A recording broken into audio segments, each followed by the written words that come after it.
So in this post-tea session, we welcome you all once again. The topic of this session is security in the quantum era. This session will discuss the potential threats posed by quantum computers to traditional cryptographic methods and the need for a robust security framework in the quantum era. We will explore quantum key distribution and post-quantum cryptography as potential solutions for secure communication in a quantum world. The session will cover the current state of QKD and PQC research, as well as their practical implementation and integration into existing systems. Chairing this session is Srimati Pamela Kumar, Director General, TSDSI. I request her to kindly be present on the dais with us. Let's welcome her on stage, Srimati Pamela Kumar. I would also like to call upon all the other panelists of this session. Shri Narendra Nath, Joint Secretary at NSCS, National Security Council Secretariat. Shri Atul Kumar Gupta, Group Leader and Head Optical Technologies at CDOT. Shri Prashant Chugh, Group Leader at CDOT. Professor Prabhakar Krishnan, Scientist at Amrita Center for Cybersecurity Systems and Networks. Shri Swami Saran, Technical Lead at Thales. And joining us online in this session will be Tommi Lampila, Director of Business Development, Xiphera from Finland.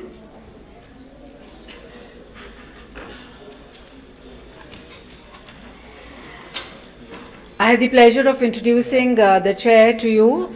Srimati Pamela Kumar is Director General of Telecom Standards Development Society of India and President and Founder Chair of CCICI, that is the Cloud Computing Innovation Council of India. Pamela ji was the first ever appointee from India in the IEEE Standards Association Board of Governors. I request her to kindly set the ball rolling. Srimati Pamela Kumar ji.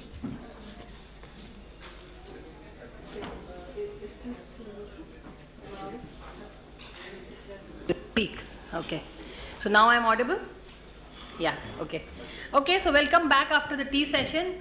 I think we had quite an amazing and eye-opening session in the morning today. But I think all of yesterday is a testimony to the excitement around quantum in India. It's quite an eye-opener for all of us. I thought quantum was still a niche area. I think a few years back it was said that it's at least 20 to 30 years away from seeing reality. But what we've been experiencing that in India it is pretty much a reality. And amongst all the sessions, I think that reality on how we're going to, how the rubber is meeting the road is going to be discussed in this session.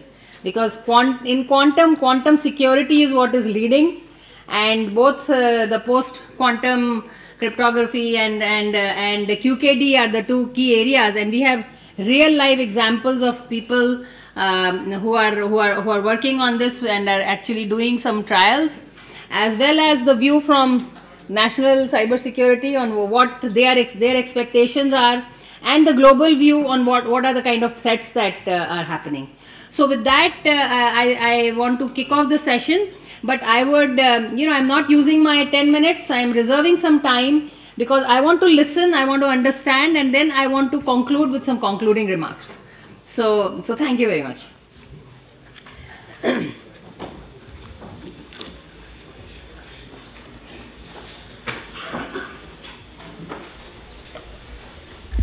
So virtually present with us here is Tommi Lampila. Can we have him on screen? He's a partner and director of business development at Xiphera Limited, a Finnish company implementing cryptographic solutions for FPGA and ASIC circuits.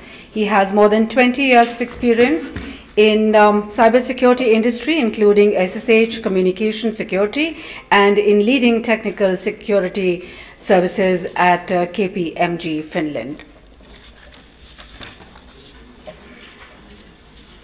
Mr. Tommi, Lampila, can you hear us? To everyone.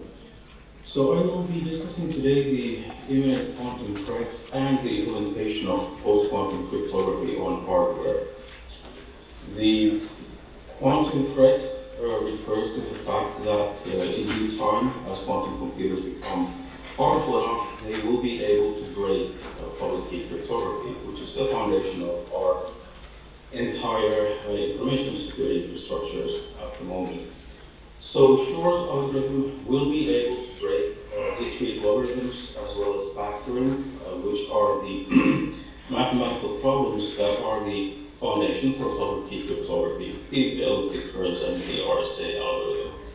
Luckily, Shor's algorithm does not apply to symmetric cryptography, although Grover's algorithm can be applied.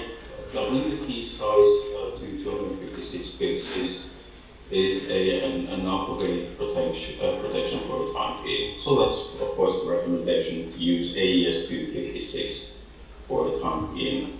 So, what can we do about the quantum threat, and why is it a concern today?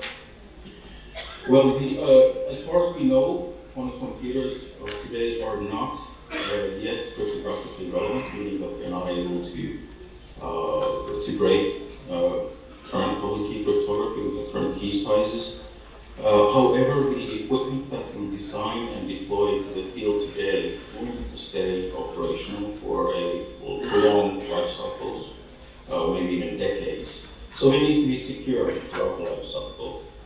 Also, the concern is that malicious actors, such as nation states, may be, likely are targeting already today, interesting internet traffic and data and storing it, capturing it and storing it, with the intention of breaking it when they have powerful enough quantum computers in their possession. This being the before today, break tomorrow threat model. So we should be already protecting the data of today that we want to keep confidential and private for the next years to come, decades to come, or through our lifetimes. And what are we doing about it? So post-quantum cryptography refers to cryptography that cannot be broken with quantum computers, asymmetric cryptography that cannot be broken with quantum computers, but that is implementable on traditional computers of today, like the laptop that I'm using to present here today. It is based on mathematical problems that are difficult, luckily not only for myself and traditional computers to solve, but also for quantum computers. These different types of post-quantum cryptography and mathematical problems are grouped into lattice multivariate hash-based, code-based, and elliptic curve isogenies, which I will not be going into detail in today's session. NIST, the National Institute of Standards and Technologies in the US, has been running a competition-style process for standardization of post-quantum cryptography. The competition has now reached into its fourth round. The winners of the round 3 have been announced this past summer in July. 4 algorithms were added into round 4, and the call has gone out for further new signature algorithms to be entered into the competition. The expectation being that the first standards will start to take shape at the end of this year, 2024, and from 2024 onwards, the standards will be evolving and additional standards will be created. What this means for us, seeing as we are already being told that we should be implementing post-quantum cryptography to protect the data of today and tomorrow, especially when considering hardware implementations, is that crypto agility, being the ability to upgrade and update your cryptographic implementation, is a must. And when it comes to hardware solutions, FPGAs, field programmable gate arrays, do have an advantage in that they are indeed programmable. They can be updated in the field, and you can update and upgrade your cryptographic implementation should new algorithms need to be added, or the existing algorithms be tweaked, or even deprecated as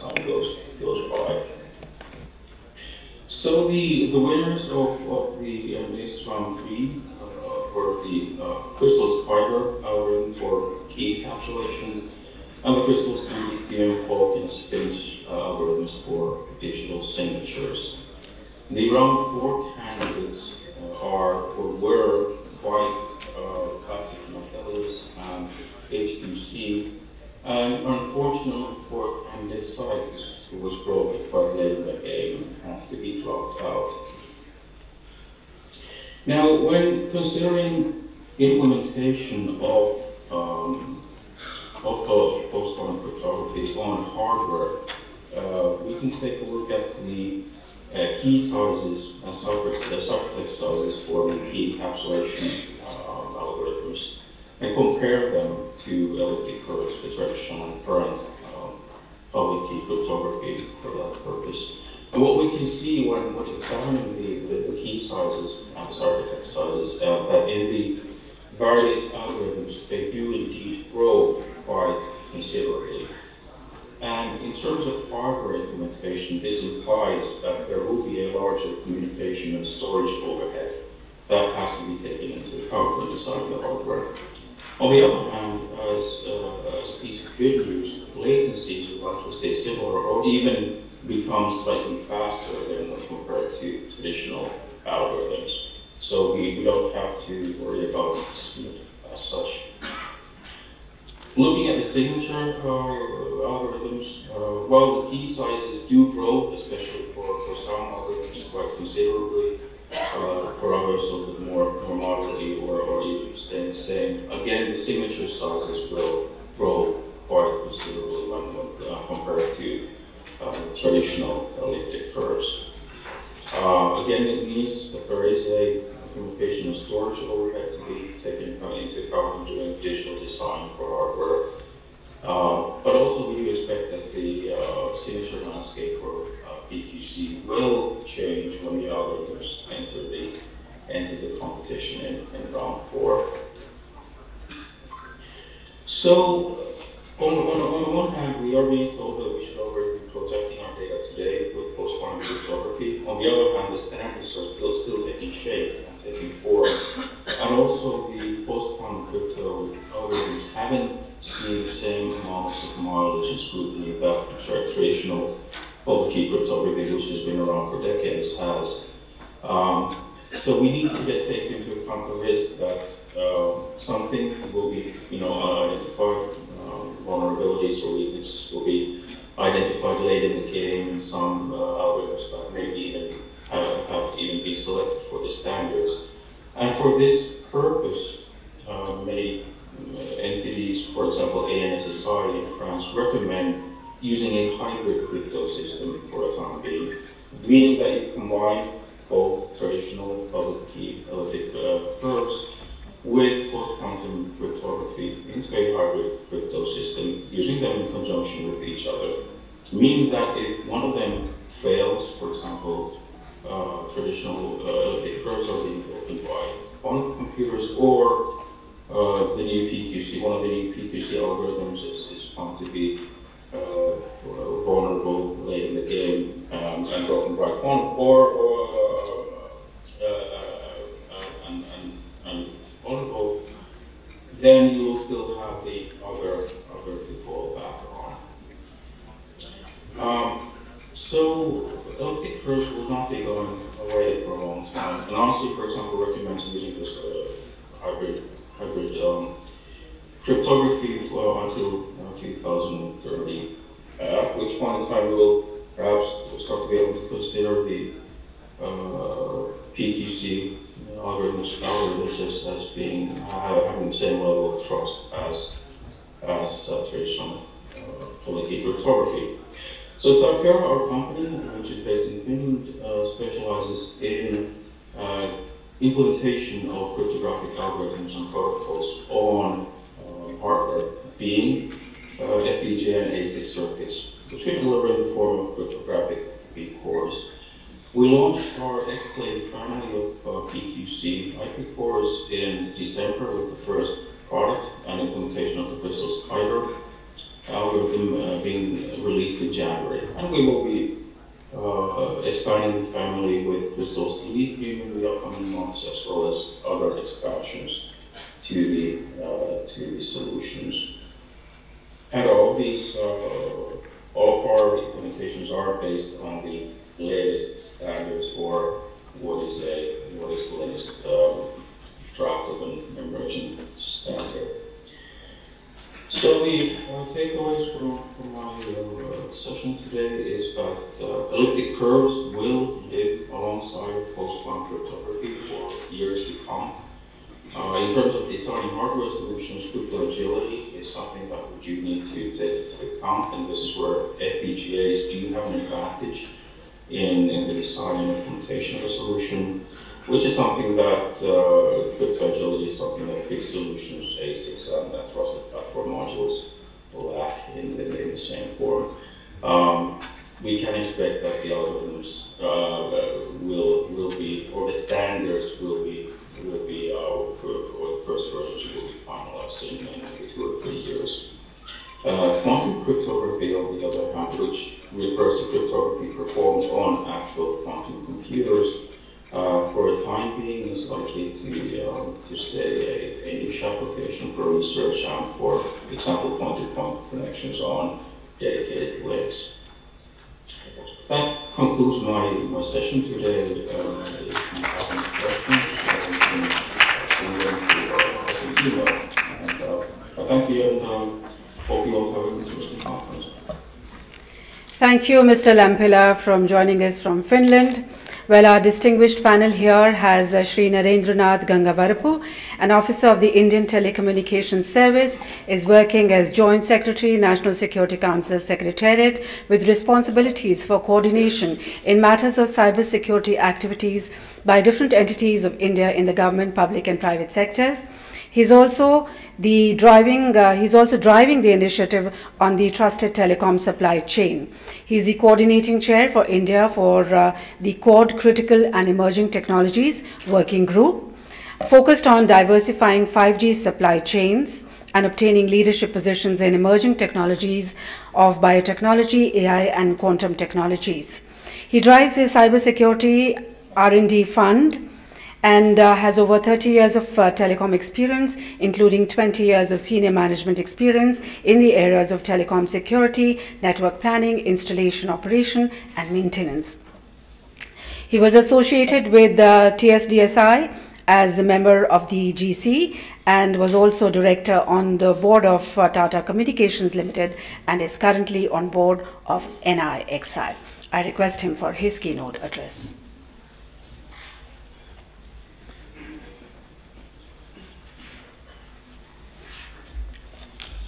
Thank you, ma'am. A very good afternoon or good morning. You know, we've had a whole day yesterday and nearly half of today on quantum technologies. I'm no expert on quantum technologies. As I was saying, I was just talking to one person there, that, you know, we deal with all critical emerging technologies. I talked of biotechnology, artificial intelligence. You can't be an expert in all of them. From our office, what we look at is, you know, the implications of all these technologies, especially with respect to national security. And in the current scenario, we find that advanced technologies have a bearing on national security. You know, getting leadership positions in advanced technologies is very important. And you would find that those countries which have obtained leadership position in advanced technologies are the ones that are actually, I wouldn't say ruling the world, but having the say in the matters that matter in the world. So with that perspective in mind, you know, quantum technology is one important technology where we have to have a leadership position. And that's where we also work with industry. We work with different wings of the government and the private sector to see how is it that India also develops, the complete hinterland of India also develops, in terms of developing the core competency for understanding those technologies and also having the products and services that are, you know, riding on those technologies coming forward. So one important part that we're concerned about, especially regarding technology, is the technology supply chains. And when we look at the technology supply chains, we look at the technology per se, that how do we have access to those technologies, where it is at much more advanced stage than where we are currently. And if we do not then how do we get access to these technologies? How do you work with like-minded countries to see that, we work with them to see that there's a transfer of technology, or combinedly we develop together in those technologies? That's one area that we look at. The other is the materials that go into these technologies. So one is, of course, a lot of raw material, equipment, all of that. So the access to that, how are the export controls working in those areas, and then again working with like-minded countries to see that we have access to those materials in that one. And the final, of course, piece in the puzzle is the manpower, the skill sets that are required. And especially when, I know, many of us, some of you are experts in quantum technologies, many of us are in this room to understand what is quantum technology. And you would have found that it is not a simple subject to understand. Classical technologies are quite simple. You can make an image of what it is. But quantum technologies, we must have done engineering, a lot of physics and all of that. We must have read Schrodinger equation at a particular point of time. But still, it's difficult to visualize that. And after such a lot of period of time, when we have not worked in those areas, to understand it's very complex. So getting the level of manpower, that is the tipping point for things to happen in a country, is very important. It's not that we have isolated one or two people or experts. It's that we have to have a tipping point that, and especially for a country our size, we should have spread across the country in multiple institutions, not in single isolated institutions, that this manpower is resident. So how do we, have this manpower development across all of the institutions? How do we, enable collaboration amongst them, that the development of manpower happens? So there are many, one is within the country there's some effort that's happening, and bilaterally and multilateral also we work. And in the Quad, for example, that we have this Quad fellowship program that we have started for critical emerging technologies, where around 100 people are being sponsored to get trained over a 2-year period in postgraduate level in the critical technologies. So this is one area. The quantum communication interministerial report that's been prepared is one very good exercise that's happened in this regard. One, because it has given us a good visibility into what is of the current situation. We know, who are the people who are there. We know that which are the companies that are working in their area and what are the products that are available. And that is something that was not, if you look before the report and after the report, it's like pre-COVID and post-COVID we talk about. We could talk in terms of pre that report and post that report. We currently have a good understanding of current scenario. And we were discussing about that in some of the context in, for example, PSS office. And we were thinking that similar type of report is required for in the computing space also, in the compute space also, where currently we don't have that much of visibility about where we are. I think that's one area I think we have to really work about and get, so that we have the complete canvas of all the quantum technologies that are there, and we have then you will find that we could have targeted interventions in terms of where is the intervention that's required for actually to have the maturity in these technologies. So that is one part. From the NSCS, it's around the last 3 years or something, we've been in discussions on quantum technologies, and we've been talking to various institutions. CEROT is one institution we talk about, and certain other institutions also, like ISC Bangalore is one. So we've been talking about working in these areas, and then asking them to identify, the process that we follow in the R&D is that we get the user agencies together and try to ask them what are the problem statements that you have, and then try to identify the institutions with whom we can work to solve those problems. So quantum was one area that was identified as a problem statement, because of the various things that have been talked about. That post-quantum, the data encryption, that it would be broken, and the problems that would be there, key exchange problems which are there, and all of those things are there. So looking at that, I'll say that initial part there was some issues in getting those projects through, because we were having this graduation of having that quantum mission and all of that. So we were trying to dovetail everything into that. But later on then we decided that there should be some amount of delinking that should happen, because two things can happen parallelly. We can have a grand vision and then have a big program. But simultaneously, as you identify the problems where the work has to happen, we could start working on the smaller things, so that we have people getting together and that capacity also developing. And then you will find that the ecosystem will develop, and when you have the mission statement, you will find that you will have the people there to work on those mission statements and quick delivery happening. So that way, from our office, we have worked in various areas. We have worked with CUNY Labs also. As Hub and Spoke, which you see there, is one that we have worked with them. The voice, quantum secure voice video phone is another inline encryptor, and key distribution. So various areas we have actually sponsored. One, Mr. Sai is sitting here. So one is on messaging applications and using quantum technologies in that messaging application also. So these are areas that we have tried to seed, some areas where people start working on these technologies. One of the concerns that is expressed is regarding that harvest now and decrypt later. That's one of the biggest concerns that's been expressed. And for us, it's a big concern, because data could be harvested today and then somebody could decrypt it later. How do you prevent that?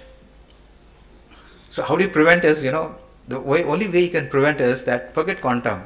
We have to use classical techniques that we have today to see that unauthorized access to data doesn't happen, whether it's encrypted or not encrypted. Because even if it's encrypted, because one of the things that we really talk about is encrypt your data and store it. And we ask everybody in the data centers, kindly encrypt and store it. But what you say is, if you are going to harvest today and decrypt later, then encryption is not going to work. So it means you have to think beyond that and say that, okay, how do I prevent unauthorized access to data? And that is one thing we have to really take it serious and to the next higher level, and to see that how do I have my access mechanisms of authorization and access to see that the access doesn't happen to unauthorized entities. And that is one, I think, as a community, we should ensure that we design and build our systems to prevent unauthorized access to data, because of what are the consequences of the decryption that will happen later. So that is one point, I just wanted to make. And this is something that we are stressing with the people we are working on that. The other point that comes is regarding the security of the quantum products and the deployments that happen. So we are talking of key exchange, and that the key exchange is such a way that you will not be able to detect the key. But if I'm not going to go to that channel and then try to detect it. I'll go to the end places where the key is getting generated, and I compromise that end system, and I have access to the key there. So how is that end system where the key generation is happening? How is it secure? Because any system that you are generating, you are having, the complete key life cycle management is there. You are going to generate the key, you are going to store the key somewhere. You have the user and object management, user of those systems who are there, then management will be there, the monitoring and configuration systems that would be there. So how are they all secure? So is it possible for me to access those systems where the key generation happens and then get access to the keys? So that is something I think people who are talking about quantum, developing quantum systems, should also get into this area of trying to ensure that the end systems where the key generation is happening and the key lifecycle management is happening, where the user management, the monitoring systems are there, the centralized monitoring systems, how are they secure? So that is one aspect, I think, that is a work in progress, and people have to look at it. The other is, dwelling further on the topic, is in this security requirements. Based on this, that is understanding that you have to secure these systems also. Your understanding of coming of the security requirements for these systems based on the use cases, the different deployment scenarios that happen, then you'll have to have a security analysis for the key distillation methods, the PQC algorithms that are there, the key storage and distribution, then the API support that will be required for the random data that gets generated before it gets into key generation and all of that. Then the web and command line interfaces that you would put in place for HTTPS and or SSH for doing that. So, and then finally, how do you integrate with the legacy systems? So where all of these which are there, how do I have security requirements for all of this? So that is one body of work I think as an industry or the academic community should start working on those requirements, so that then the products get designed as per that, and we have a certification mechanism to say that yes, they are certified as secure products. Okay. And finally, of course, the verification and claims, standards and certification. I think the last slide that was put after what he was talking of, standard certification and standardization. Now that we have identified people who are there in this room, I think one is working in aware areas is very important. But I think you should also start participating in the standards activity. So and identify the standards bodies which are there, and then so that our own requirements and our own understanding of how the systems are to be developed are incorporated in those standards bodies.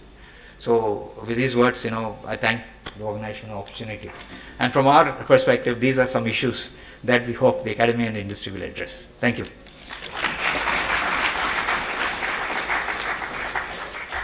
Thank you, sir. Our next keynote speaker is Shri Atul Kumar Gupta.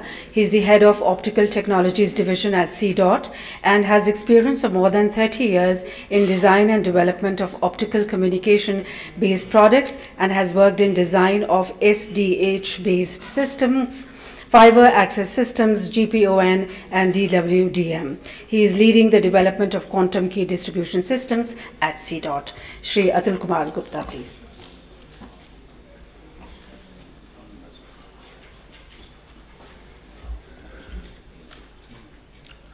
Very good morning to everyone.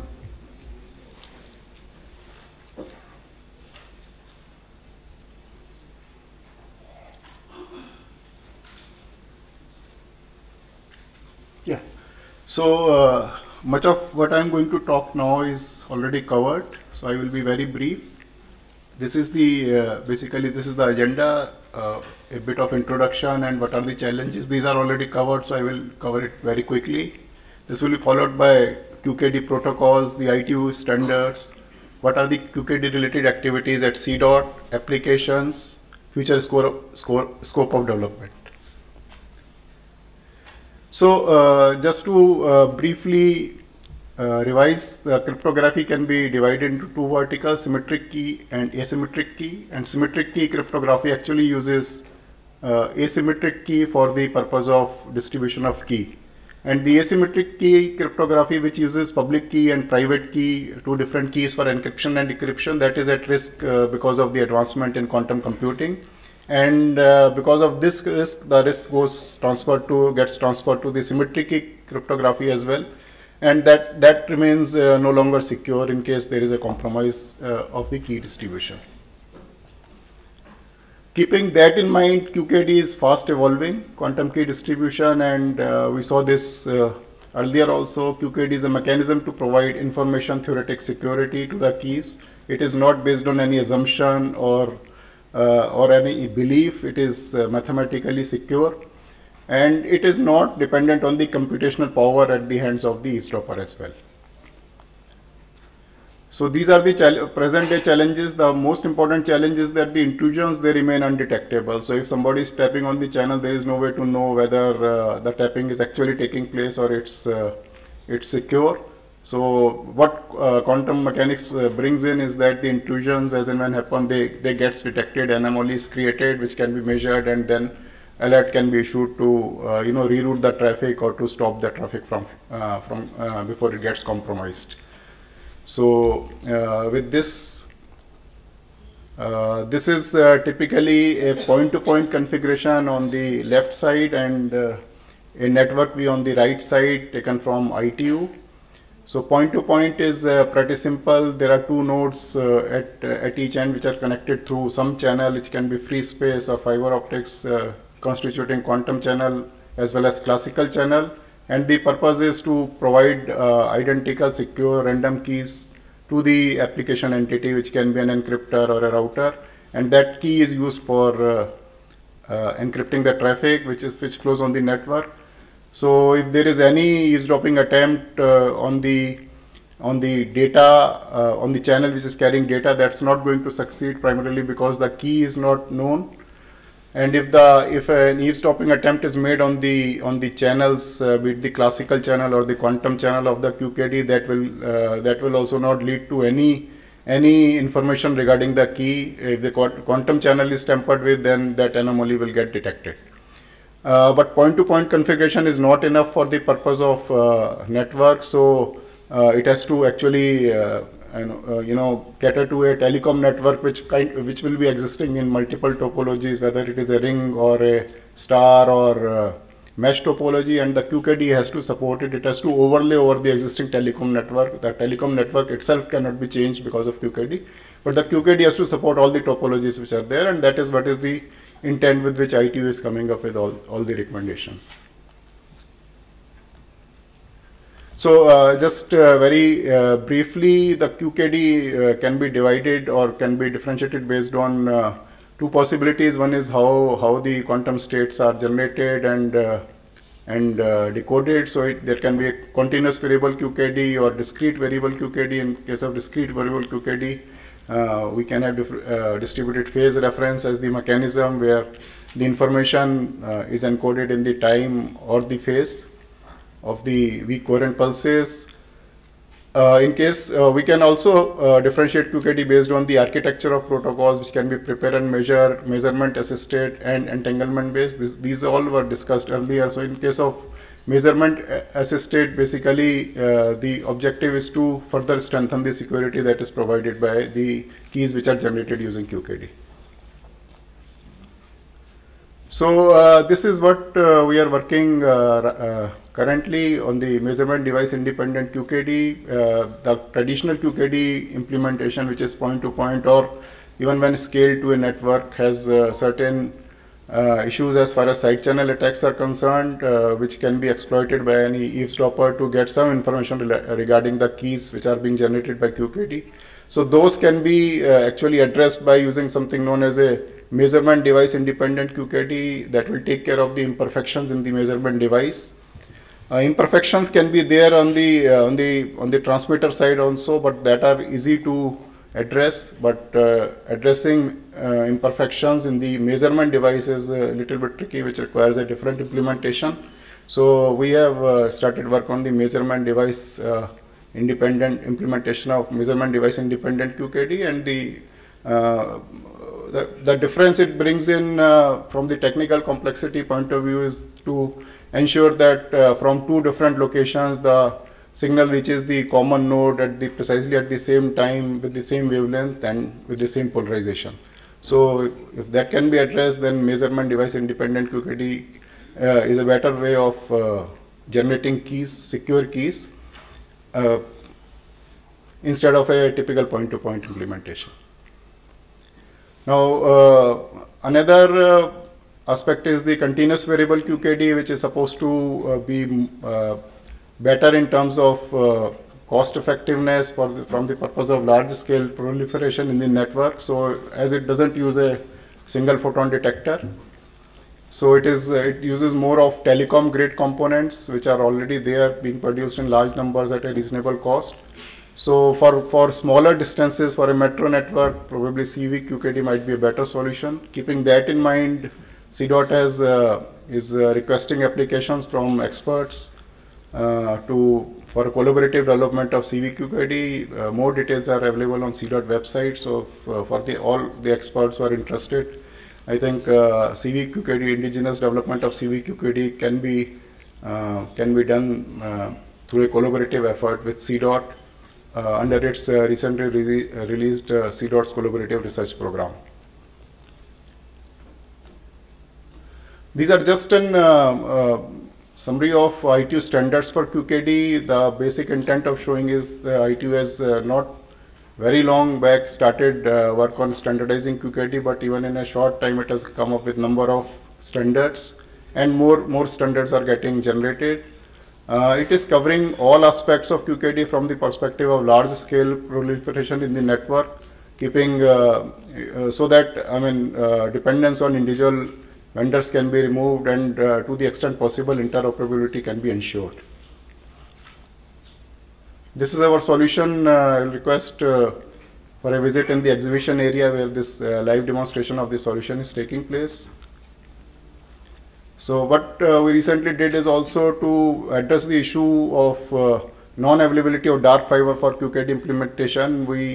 Since we already have a solution which generates 100 gig of data, multiplexing multiple lower rate signals like 10 gig and 1 gig. So we came up with a solution where a complete dark fiber free implementation of QKD is possible through a totally indigenous solution with 100 gig of traffic carrying on the same fiber.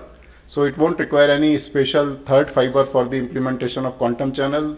One pair of fiber is sufficient for data, quantum channel as well as classical channel. Of course, there is a limitation in terms of the number of distance, the amount of distance it can cover. So, but for greenfield application, this is going to be a better solution.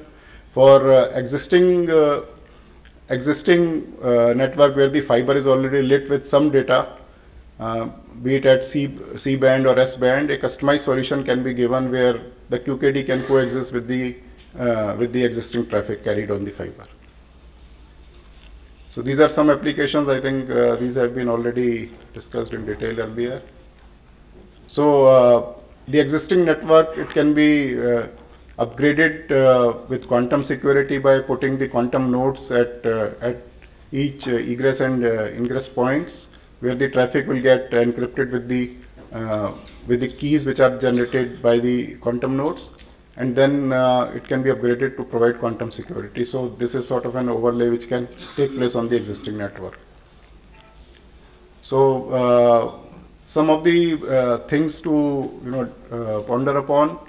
QKD solutions are proprietary because it is not possible to interconnect one node from one vendor to another node from a different vendor. Of course, key relay can be implemented, but there is no interoperability as far as Alice to Bob sort of a connectivity is there. So this is one issue which probably will get addressed as we move along and more standards gets formulated. And so, keeping in view certain side channel attacks, measurement device independent QKD is getting popular. Further down the line is twin field QKD, which can provide better key rates at much higher distances. And then finally, chip-based implementation is certainly necessary. We saw some of that yesterday also, to bring down the cost, power consumption, operating temperature range, etc., and to ensure that more deployments can take place at a faster pace. So this is just to summarize that the threat is posed by advancement in quantum computing to the data, and large-scale deployment of 5G will further complicate the situation as far as security is concerned.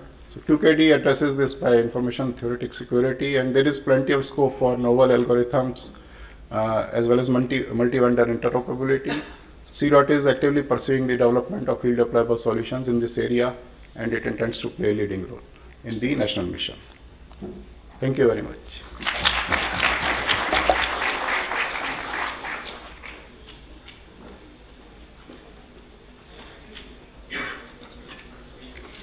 Thank you, Mr. Gupta. Well, our next keynote speaker, Shri Prashant Chugh, is also from C-DOT.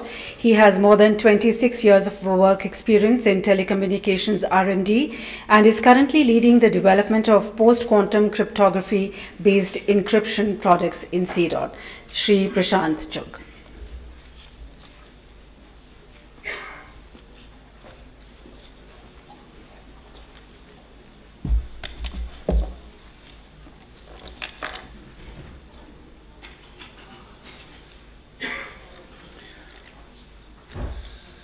Thank you, ma'am, for the introduction. So, good afternoon, everyone.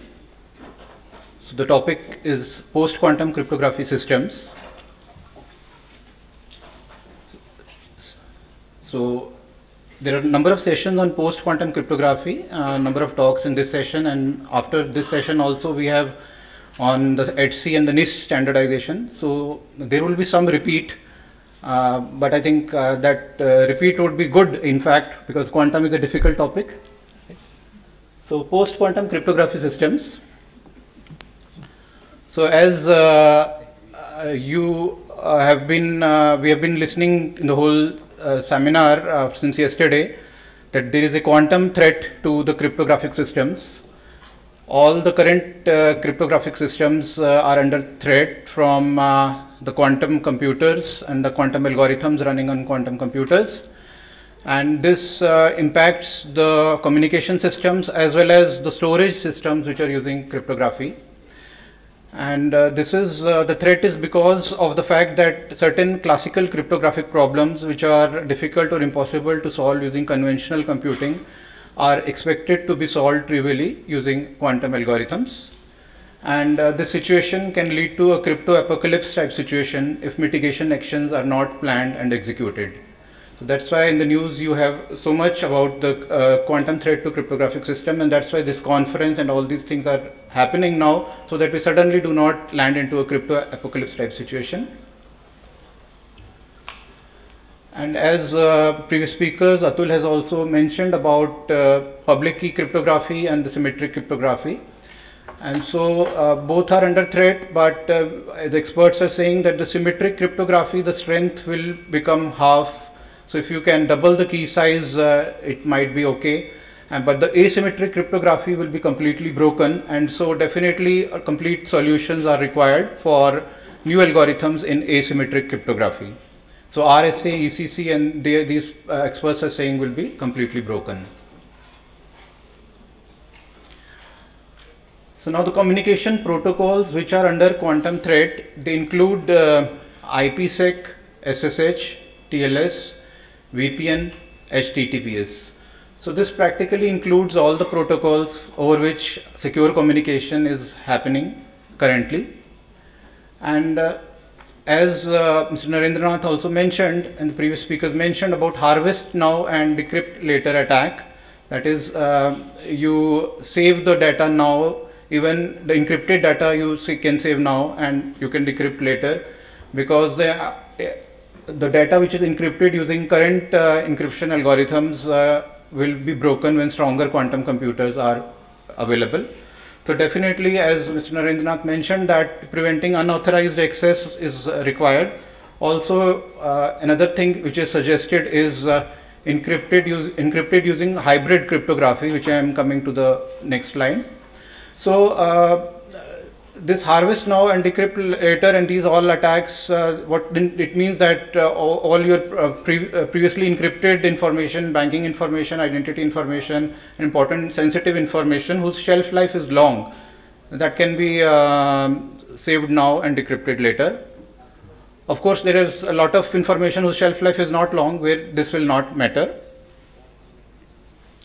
So now coming to what are post-quantum cryptography systems. So the security systems that use a new class of cryptography algorithm solutions which are based on different hard to compute problems. So all cryptography algorithms are based on hard to compute mathematical algorithms. So when we are saying the classical cryptography, those which are based on the current mathematical problems, they are going to be broken. So the research is happening, the competition is to have new mathematical problems, and all the algorithms are based on new mathematical problems which will be hard to compute.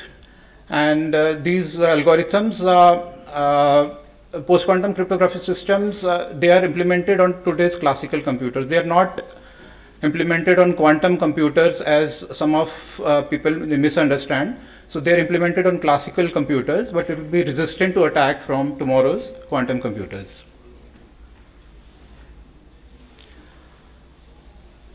So NIST is having a PQC algorithm, the post-quantum cryptography algorithm competition for a number of years, in the sense that the standardization of cryptographic algorithms generally takes a number of years.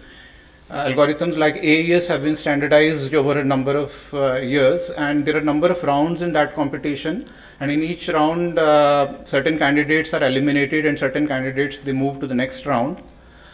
So in the end of third round, lattice based, which is again, lattice is a class of mathematics problems, a lattice based crystal Kyber algorithm has been chosen for standardization for key encapsulation mechanism, and three algorithms, crystal dilithium, which is a lattice based, Falcon, which is a lattice based, and Sphinx plus hash based, have been chosen for standardization for signature algorithms. When we mention that they have been chosen for standardization, means currently they are not standardized. So certain improvements and specifically in terms of certain parameter tuning and all will take place, and then these standards will be published on these. And many algorithms have been eliminated, and certain three algorithms like BIKE, which is code based, and Classic Michaelis, which is code based, and HQC, which is again code based, have been moved to the next round. That means for further analysis in the next round. So the first column are the algorithms which have been chosen for standardization, while in the second column are a few algorithms which have not been rejected, but which have been chosen for further consideration, further cryptanalysis to happen on them. So in the next session we have a talk by Dustin Moody, so I think a lot more clarity will be there. Now, for post-quantum cryptographic systems, where I'm talking about the systems, so post-quantum cryptography, we have understood the mathematics behind it. So when the systems are there, so what are the use cases for these systems? So the obvious use cases are, we want to secure our critical voice, video and data communications and storage. And we want to do this in our legacy networks as well as the greenfield networks.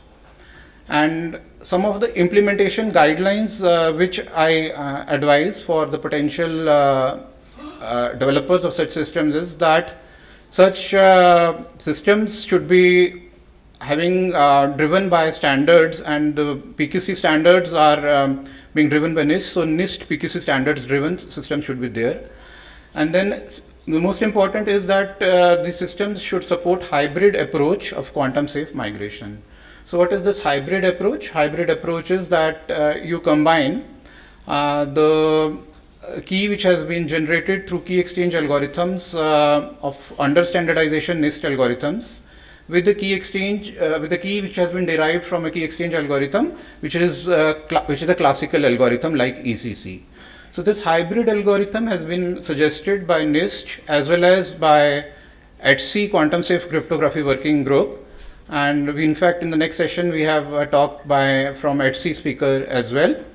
So we would be coming to know more about the hybrid approach. So it is important that when the new standards are not final, so in the phase of migration to post-quantum cryptography, we need to follow a hybrid approach, where one of the algorithm which has been used for key generation is a standardized algorithm, which has got standardized over a number of years, and the other, which is an under standardization top candidate, but still not standardized, so combine those keys together. And also another guideline for developing such systems is that they should support crypto agility. Crypto agility is that you should be able to change the crypto algorithm in a fast manner. And our next speaker is definitely going to speak about, Professor Prabhakar is going to speak about PQC migration crypto agility, so we will come to know more about there. So in C. We have a PQC based communication systems development which is taking place, and we have our focus is on basically two types of two subgroups. One is the PQC based IP layer encryptors, other is the PQC based end product. So in the category of PQC based IP layer encryptors, the low capacity, commercial high capacity, and then ultra secure.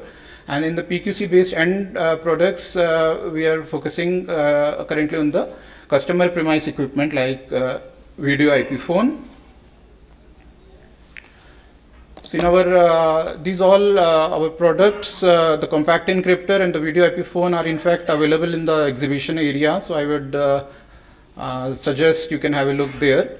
So our compact encryptor module that supports NIST PQC key exchange algorithms, and it is useful for securing data communications over internet across geographically distributed sites.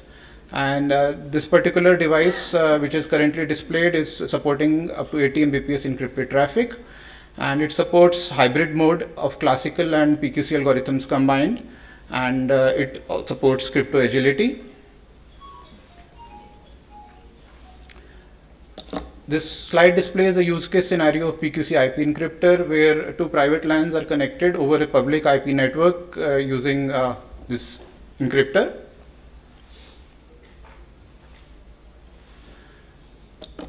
Then we have work under development for commercial high capacity post-quantum IP encryptor. So where we have want to increase this the throughput to 1 Gbps, which is scalable to 10 Gbps. And again, NIST post-quantum key exchange algorithm, and that is the criteria, the guidelines. And then we have operations performed in FPGA for better security and performance. And then we have tamper-resistant enclosure and side channel analysis attack-resistant implementations. And commercial FIPS 143 standards supporting, and again in hybrid and crypto agility mode, these are the guidelines there. Then we have an ultra secure high capacity post quantum IP encryptor. Again, it is at a high rate, and there we also plan in future to have proprietary post quantum key exchange, as that is the need for some of the defense agencies. And also we have the tamper resistant enclosure and side channel attack resistant, and the platform security guidelines as per the defense guidelines as given by Xiphera policy committee. Then for the customer premise equipment, we have this quantum secure smart video IP phone, and these are some of the features. For the cryptographic features, again we support all the standard guidelines which I suggested for the crypto systems. This is a use case scenario, the network diagram representing how you can make a call using this video IP phone. So in front of SIP server, we are having again our compact encryption module. So all the signaling which is taking place between the phone and the signaling, the SIP server, that happens over post quantum key exchange. And on one side it's implemented in software in the phone, and the other side it is in the encryptor box.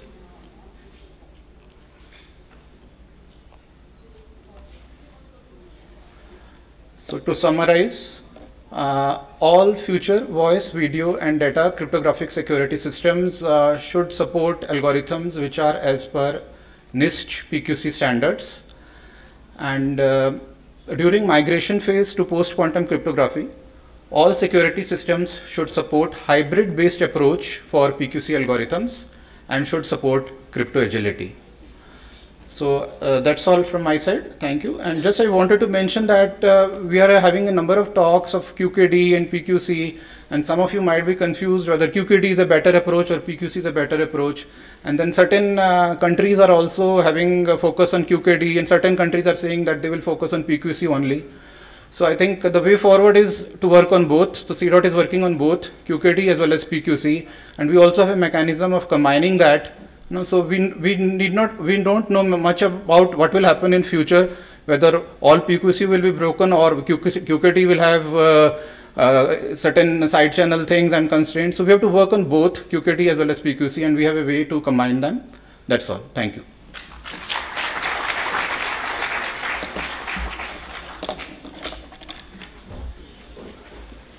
Thank you, sir. I would now request Dr. Prabhakar Krishnan for his keynote address. He's a research scientist at the Department of Cybersecurity Systems and Networks at Amrita Vishwa Vidyapeetham, India. He has over 2 decades of industry experience in the USA and 10 years of academic R&D projects in cybersecurity. Dr. Krishnan regularly speaks at international symposiums and workshops for the Indian Quantum Roadmap Deliberation, and is a core R&D member of the Quantum Decade as a key stakeholder in taking India forward in quantum technologies. Dr. Prabhakar Krishnan, please.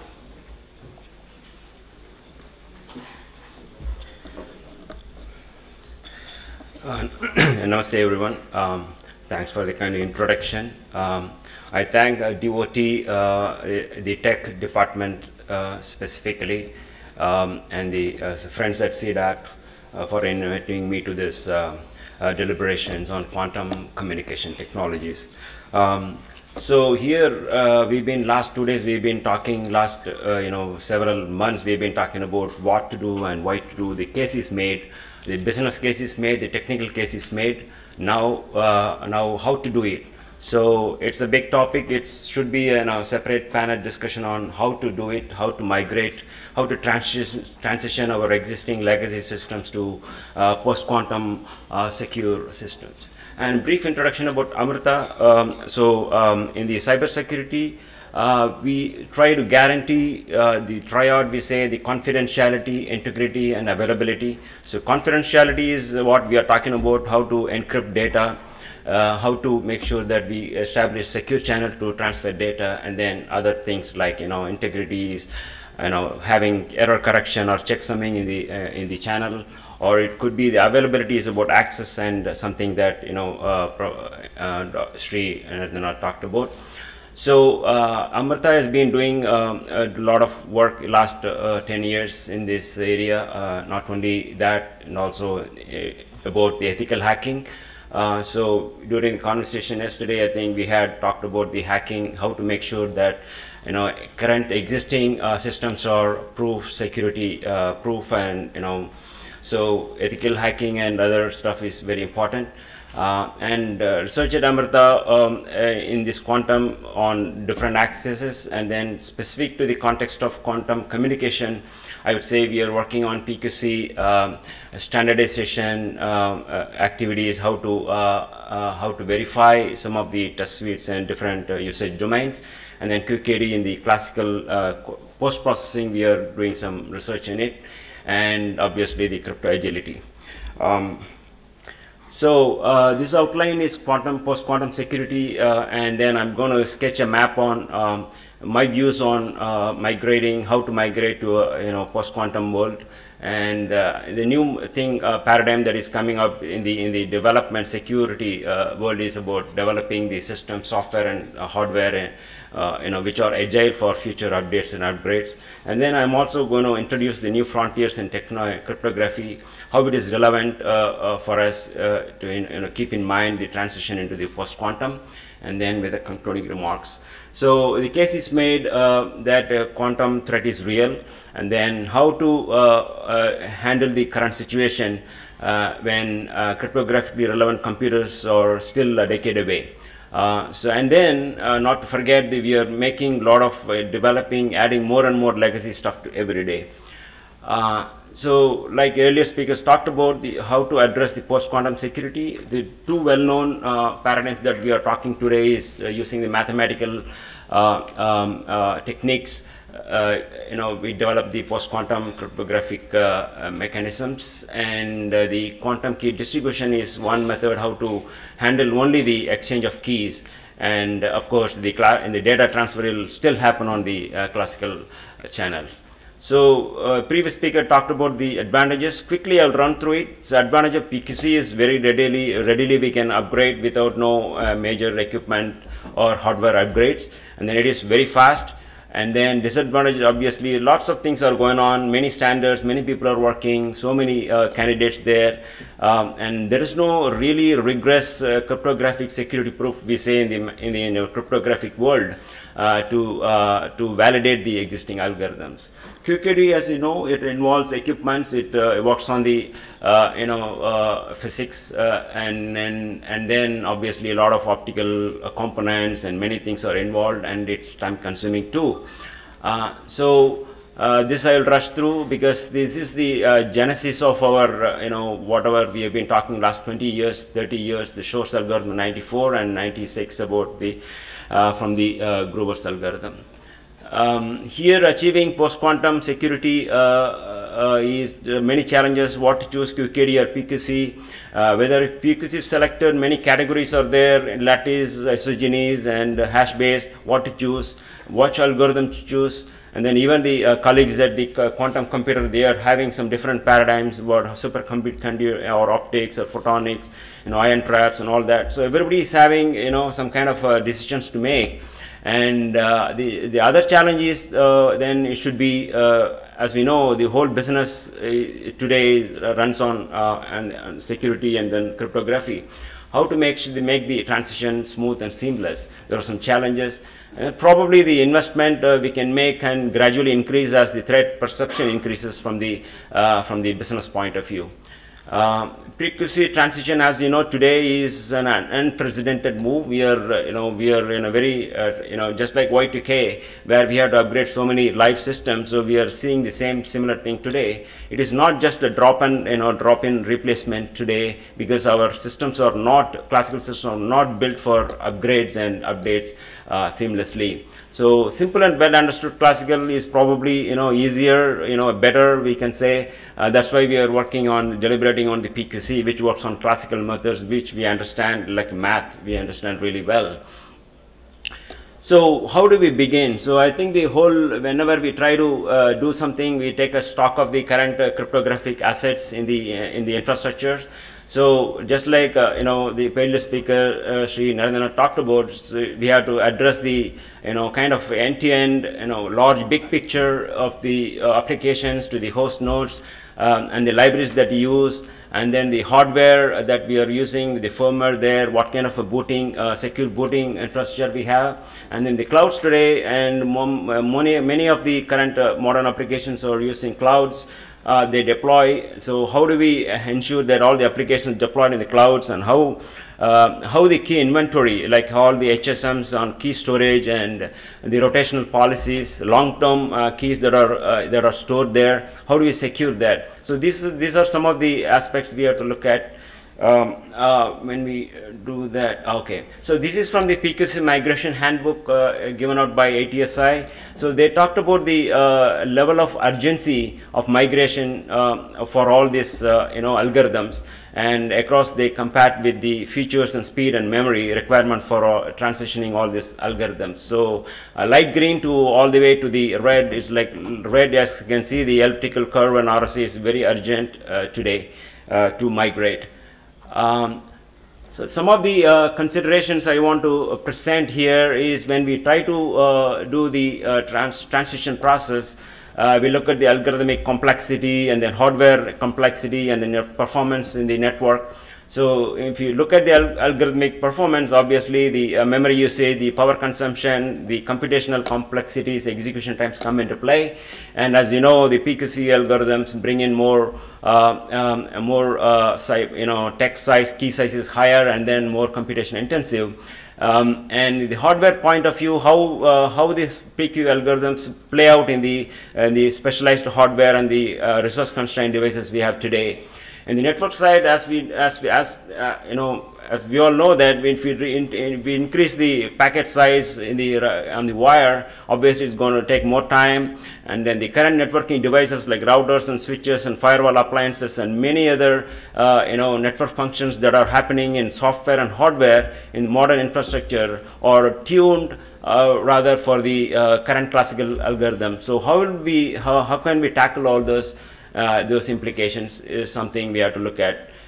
Security consideration, in contrast to the well understood classical like RSA and ECC, it is the PQC candidates are less understood, and then we have a lot of knobs there. As you can see, lattices bring in some dimensions to that, and the code length and dimensions for code based schemes in the classic macOS, for example.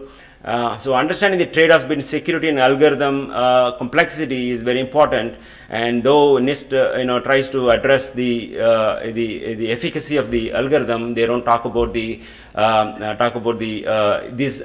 axes out there. And implementation, as we know, right off the bat, we keep repeating the same thing, that all the PQC has got heavily loaded with more higher key size, and then we have the problem of integrating the PQC into the existing software stack, where it has to integrate with the operating systems, the buffering mechanisms, and then all this secure coding principles come into play here. How do we handle the buffer overflows out there? How do we handle the system software stack? How do we handle the syntactic and semantic complexities in the software programming language and hardware language as well? So how can implementation help to guard the side channel attacks and code injection and many other things that we normally see in PQC implementation? We also have to look at the implications of migration in all different angles, not just about algorithm. It's all about deployment and the application centric way. On the right, you can see some of the usage domains are called out, like TLS communication protocols, TLS, SSH, IPsec, and then it could be digital signature schemes, and it could be a PKI, it could be authentication protocol, it could be IAM, or it could be KMS. So, and then if you look at the deployment platform, it could be regular web-based computing, or the mobile computing, or IoTs and clouds and trusted computing architectures like TPMs and all that. So if you look at these implications across domains, there are a lot of requirements come out, and then how this consideration play out in various cryptographic implementation is important. And how do we get there? Sorry, I think this is not legible. That's for a reason I put it that way, so that I'll talk less.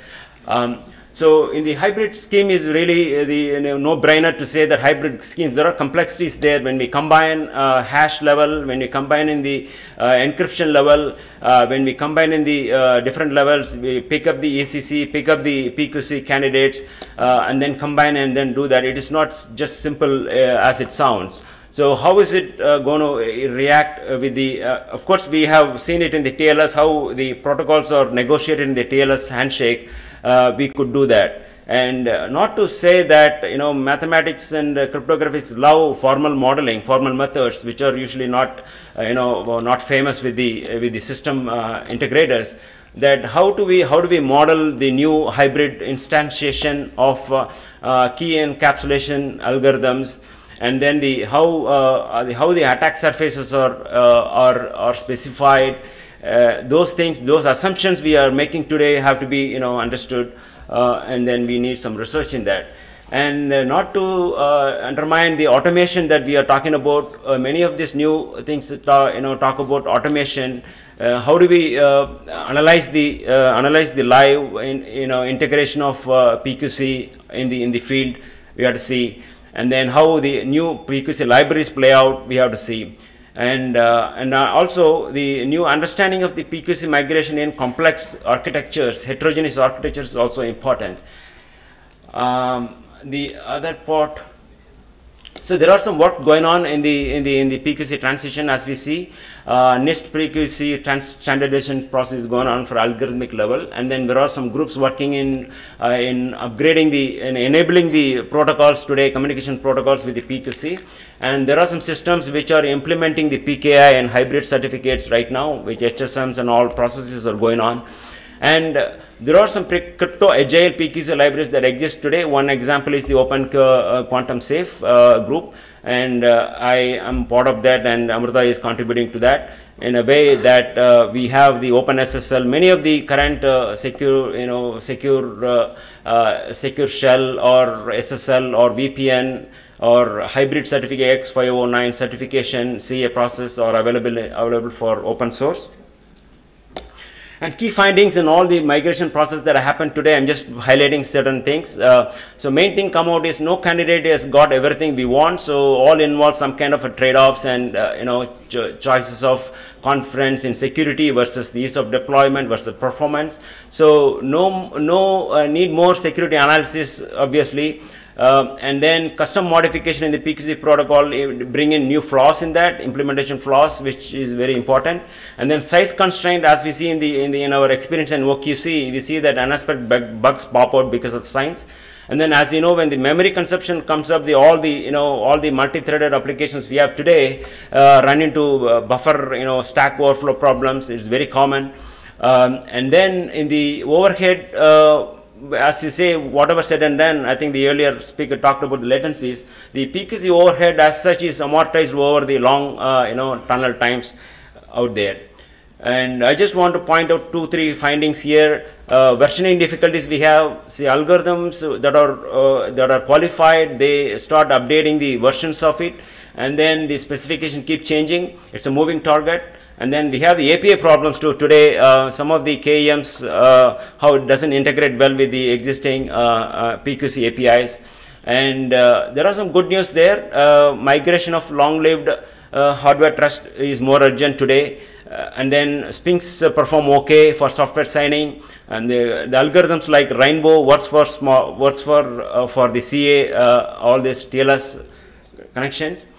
And the next part is, I just want to touch upon this cryptographic agility. Is something like I call it a science. It's not science purists will object to that. It is something, a new approach, if I can say. new approach where we make the existing software and hardware cryptographic infrastructure to be easily upgradable, more modular, more manageable. On the right side, you can see the scope of CA. It touches upon all these aspects of it: algorithms, program code, and then protocol modules there, applications there, services written there, and systems, all that. So I got a flag here. Okay, so need for crypto agility, and I just want to touch upon 2-3 things. Post quantum readiness it ensures, and then in field crypto update we have to do. I don't think we can bring all the systems back to the vendor and do that. And then next is crypto agile architecture. This is a view of it. So applications are stacked on the crypto API, and then every level of the software stack goes down one layer, and then all the mechanisms, specific algorithms are hidden. And the key findings in the agility we have seen is that is in the context of PQC, it enables agility as we go along with the NIST approval process. Cryptographic agility independent of PQC is very important for secure software development, secure IT development, I would say. And then we are seeing a lot of developments in the hardware and then software and the different computing and also accelerators there. The new frontiers, these are some things that are relevant to PQC migration. For example, the MPC, the identity-based cryptography, the homomorphic encryption, blockchain, which uses heavily the cryptographic hashing and PKC, and then the threshold cryptography. All these things, the one question pops up that how PQC migration agility is going to apply to this approach. And concluding remarks, I would say, even if you don't believe that quantum computers will ever come or is gone, and as a good practice, I think I recommend deploying PQC today.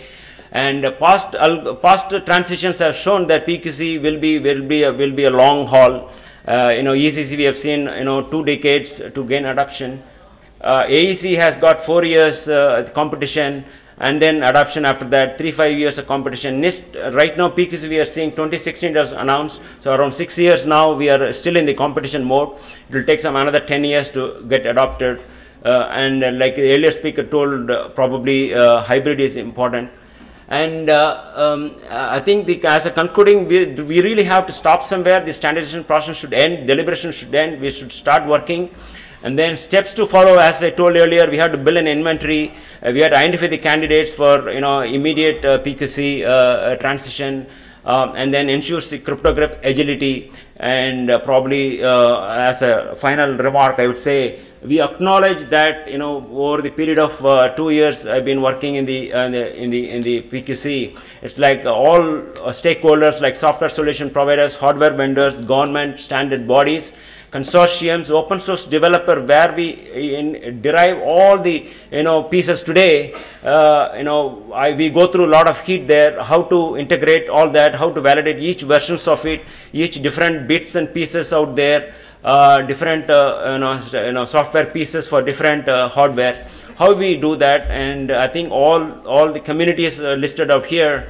And then I would say that academia is very important to do the R part, where we do a lot of research, and then and the companies and the industries and probably the integrators like CDAC and CDOT and all these people can take this these research into a product and technology, and probably engineer solutions for the mass. So thank you very much.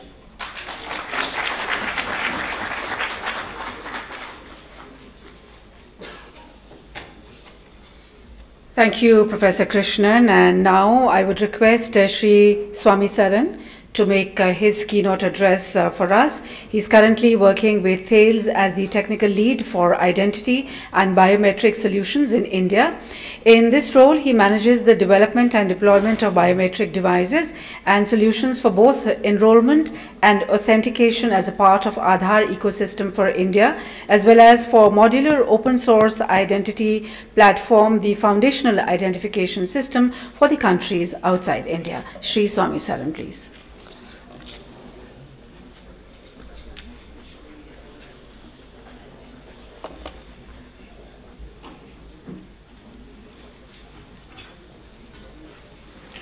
Thank you, ma'am, for your introduction. So good afternoon everyone, and at the outset I would like to thank the organizers to give me an opportunity and give basically Thales an opportunity or a platform to share our views on post-quantum cryptography, especially in the HSMs. Now to some of you, HSM would be a new word. So HSM stands for Hardware Security Module. So it's a hardware piece where you store your keys. So we are talking about cryptography, we are talking about protection of data, but the most important or the basis of everything is the protection of the key, and that's what we do. We protect the key, we put that in a hardware like a jail where you cannot take out the key, and it's securely stored within the HSM.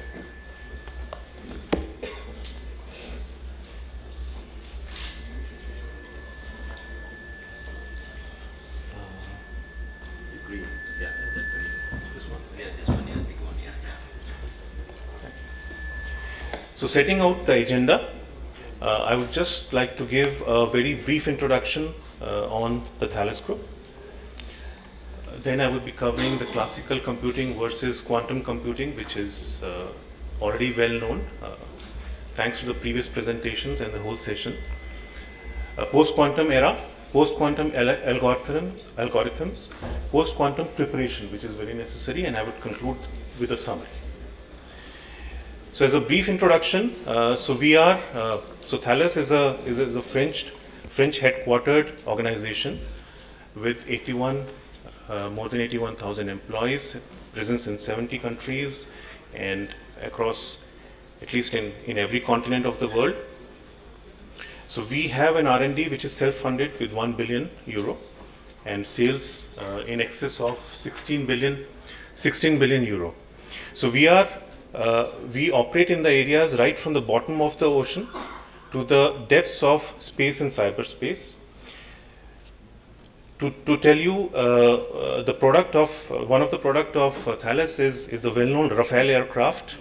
So in the Rafale aircraft, the intelligence of Rafale, so what makes Rafale really a Rafale, the electronics is by Thales. So we are also into digital security and also in the quantum computing space. So very quickly, classical computing versus quantum computing. So the quantum principles of superposition and quantum entanglement, it gives the quantum computing power exponentially stronger than a classical computing. Of course, assuming that the qubits are secure, they are not disturbed by the environmental noises. Post-quantum era, so it's terrific and it's also terrifying. I'll let you know how. So in the past 20 years, so what we have, what I've snapshot, it is between 1998 to 2019. So that's the journey which the organizations in the likes of IBM, DeVise, Intel, Google. So if you see on the right hand side, you have the number of qubits which have been increasing right from 1998 till 2019. So it moved from 2 to 128, and now in these sessions we were hearing and we were talking about qubits, a post-quantum a quantum computer to implement qubits as high as 1000. So you see the quantum jump in the quantum computing is what you see here, and that's what is going around in the world. Now why the post-quantum era is terrific? It is because the quantum computing promises a lot of things: molecular discovery, drug discovery, supply chain, energy, finance, oil and gas, optimal path finding for the complex systems, very large number system, very large number of factorizations and whatnot. So the list goes endless, and you've got a lot of computing power at the helm, which makes this possible. But at the same time, it's terrifying. Why is it terrifying? Because the quantum computers, they are ideally suited for solving complex mathematical problems like factorization of a large number. And that's the core of the current asymmetric crypto system. So all our data today is protected because of primarily because of public cryptography, and that is the area, and that is the cryptography which the quantum computers are going to attack. So that's a terrifying scenario. So cybersecurity relies on rather restricted number of cryptographic primitives, which is ECC and RSA algorithms, as we all know.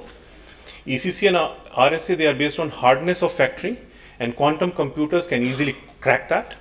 Harvest and decrypt, we have heard in this session a number of times. So today's data with long-term value and long-term shelf life is definitely under quantum threat. So that's the situation which you see. The quantum is a big fish and the classical is a small fish, and that's how is the state of affairs. So we should be scared of that. Who needs data security? Practically everyone. So if you love your data, you have to encrypt it to protect it. Banking, government, defense, critical infrastructures, enterprises, data centers, healthcare, telecommunications, all have critical data, all maintain data, so they have to encrypt that in order to protect it. Coming to post-quantum cryptographic algorithms.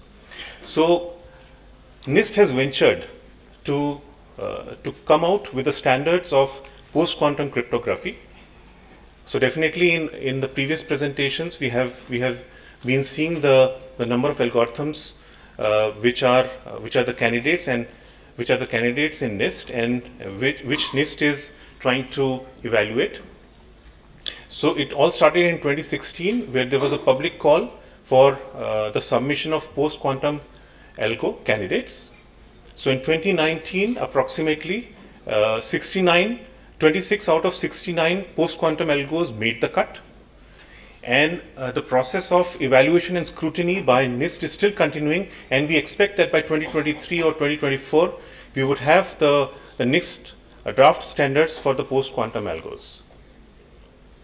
So primarily the quantum resistant algos, they are based on lattice-based, code-based multivariate, which all of you know, and my previous speakers have already talked about it, so I'll just skip that. So we have to do post-quantum preparation.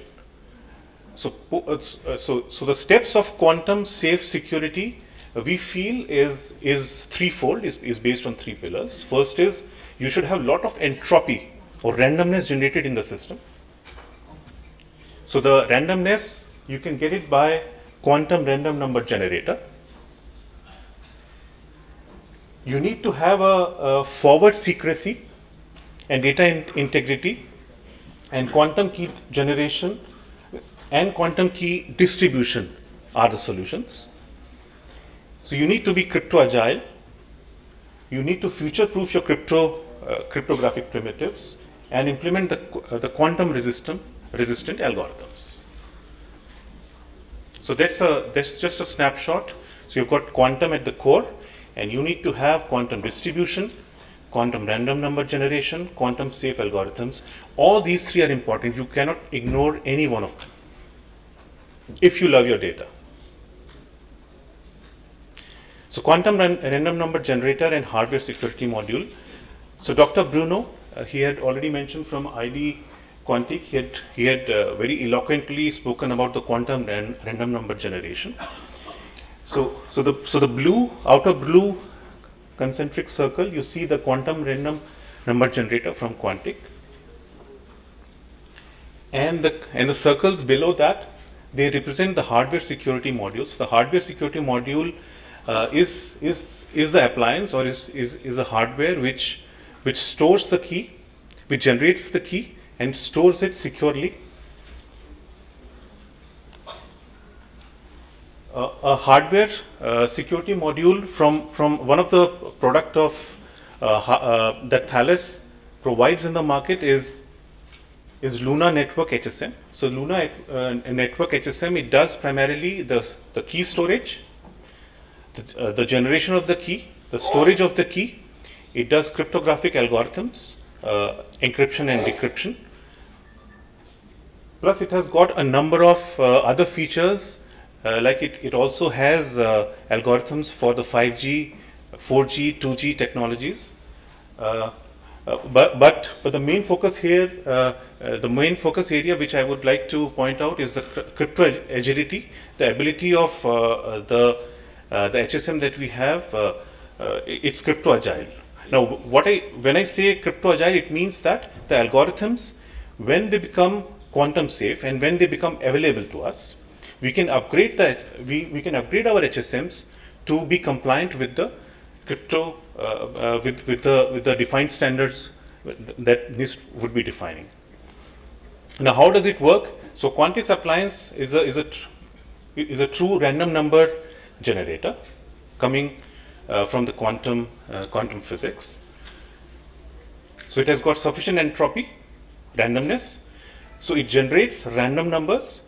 It gets seeded into the HSM, and the HSM uses this random number coming from a high entropy source to generate a key, and this key is at the heart of the encryption.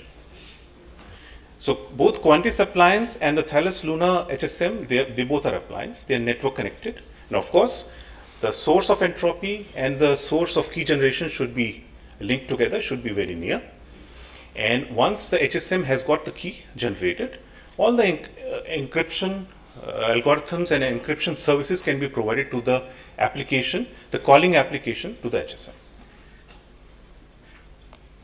Quantum key distribution, not to talk about it much because already we know about quantum key distribution. It is definitely secure based on the quantum principles, no cloning theorem, an observation leads to perturbation, which means that any probing into the quantum key distribution would be detectable, and so that's why it's very secure. Quantum safe algorithms, so these would be a typical public key infrastructure. What does it have? It has a certificate. So all of us, when we go to a trusted source, which is a certification authority, we get a certificate. Now, certification authority is a trusted source. And what is a typical structure of a digital certificate? It has got a serial number. It has got an issuer. There are two stakeholders here, a certification authority and the user of that certificate. So the subject is the user individual. If you see the left-hand box, you've got a validity of a certificate. You've got a subject public key, and this public key is signed by the issuer. Now, typically in the present case of classical, you've got a classical digital signature certificate. But when we move on to a post-quantum era, so then you would see that in the green, these parameters are going to change. So the issuer would be a CA, and at that time, in the post-quantum era, he would become a quantum safe CA. The subject is still the individual. The certificate still has got a validity, and the public key would be a quantum safe public key. The issuer signature would again be a quantum safe signature. So that's the change that you can visualize and you can see between a classical and a quantum safe certificate. Now, when you want to move your PKI or a crypto system, public key infrastructure, there are a number of solutions. I would be highlighting three of them. First solution is that on the left hand side you see the classical PKI, on the right hand side you see the quantum safe PKI. So one solution is to replace the existing classical with a quantum safe PKI. Now when I say replace, it means that when do we replace that? So this replacement is only possible when all the systems are quantum ready and when the quantum safe algorithms are fully available. But what does it entail? It entails high time plus cost consuming migration. It has got a high planning, it is very highly intensive in planning. Rollback if it is not working, and vulnerable to quantum attacks. Solution number 2, you duplicate. So you have got a classical system, PKI, and you duplicate the existing classical to make a quantum PKI. But again, you've got a high cost to maintain 2 PKIs, 2 certificates in the operation, roadblocks in seamless operations, and affects end user experience. So the solution is the third solution which Thales recommends. So that's a crypto agile upgrade where you have got both classical and quantum safe algos, they coexist. Migration to full quantum safe is in phases, maintaining backward compatibility between classical and quantum safe PKIs and seamless user experience. And how this is possible? So you have already seen in my previous talk. So you have the classical digital certificate and you've got a quantum safe digital certificate on the left hand side. But what we propose, and in partnership with Xiphera, so we have one new digital certificate which has got a combination of the classical certificate and the quantum safe certificate, which means that you have got the same serial number, validity, blah blah blah, and then you have got the subject public key which is classical as well as quantum safe. You have got the issuer signature which is classical as well as quantum safe. So I think with this we end the summary. To summarize, so threat on cryptography by quantum computer is definitely real. The need for protecting classically encrypted data is there, definitely. The existing PKIs have to migrate to quantum safety, and planning has to be done now. Implementation of the migration has to be done sooner than later. Thank you very much.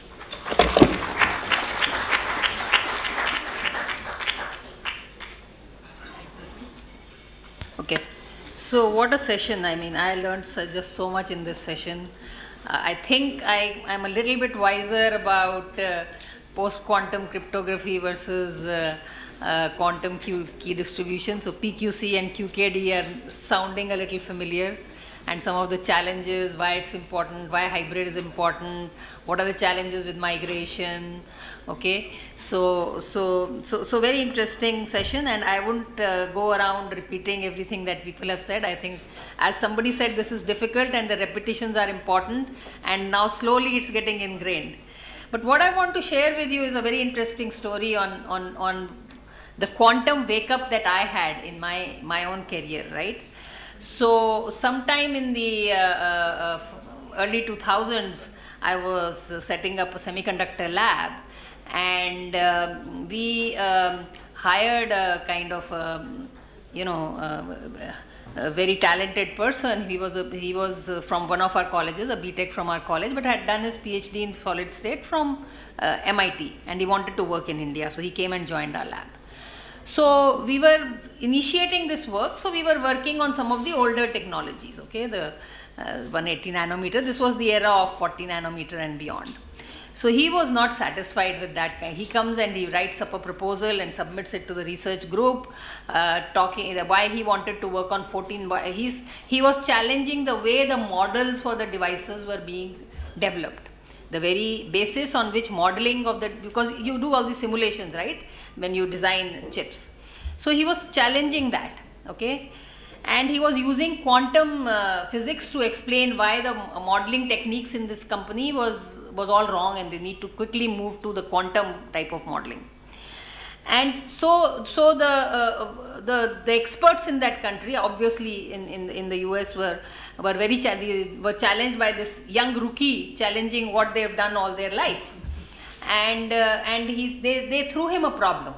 So what had happened way back in the 90 nanometer era, so one of the semiconductor manufacturers, I don't know if it was TI or Intel, had by mistake taken a wafer, and this wafer had been 90-degree phase shift. In the processing, it was phase shifted by 90 degree. It has to have a certain alignment, but by mistake somebody shifted the wafer by 90 degrees and did the semiconductor processing on it.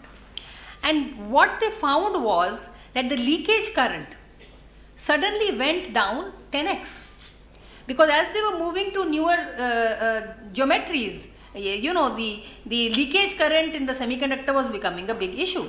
So by phase shifting it 90 degrees, this leakage current went down 10x, which was a big thing, and it was an experimental result. Now they asked the modelers to explain the physics behind it, and nobody was being able to explain this, right? This was an unsolved problem, and the whole semiconductor industry adopted this in terms of processing, manufacturing, but it was an unsolved problem. So these guys threw him this, that you apply your whatever you are thinking of the new ways of modeling to this problem and show us a solution for that. And he actually did it. He applied quantum physics to explain the leakage current issue, and he solved it. This paper was actually published in the Nature magazine, okay? And so you know, when you move into these new paradigm shift eras, right? So data is, we are in a world today where the physical and virtual, the boundaries, data is becoming so important to our lives. The virtual world and the physical world are meshing together. So obviously the security of this data, the long-term security as we are talking about, is so important. And then we are the country where we have all these, you know, young rookies who are unbiased by legacy. They can look at things afresh, and they can, you know, solve these unsolved problems. So the challenge I want to throw to this team is that look at this NIST competition. Where is the algorithm from India? Have we submitted any algorithm? Right? To challenge the other algorithms? So if this team here can get together in the lunch break and form a team which is going to submit one algorithm at to NIST in this competition, that's the challenge I want to throw to you, and I'm sure Mr. Narendra will support us, okay? Because that's what he said. Unless we have leadership position in advanced technologies, you know, that is what we need for our national security and to take that next jump. So with that, I would like to end the session. Thank you.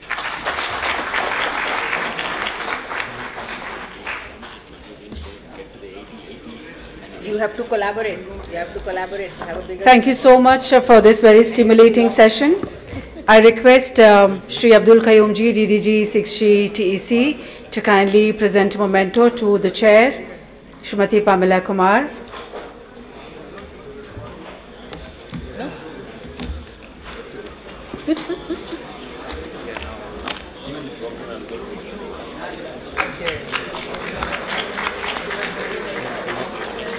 And now I request Honorable Chair to present the mementos to all the panelists.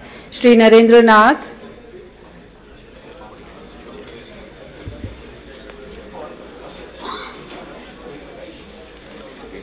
Yeah, very nice plaque. Shri Atul Kumar Gupta.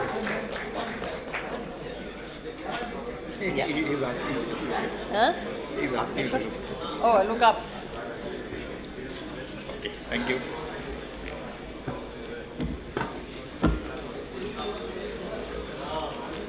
Shri Prashant Chugh. I'm amazed that, you know, CDOT has so much equipment already out there, and you're making profit on it. Are you profitable? One for Professor Prabhakar Krishnan.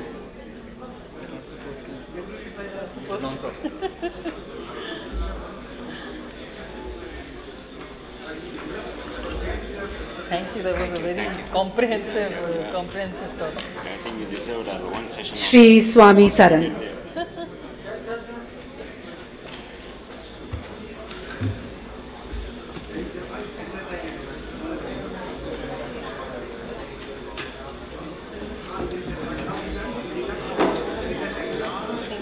Your name came in a little late, so they were unable to. Thank you very much. Thank you. That was a very good talk. Thank you so much. So as we have a group photograph clicked with all the members.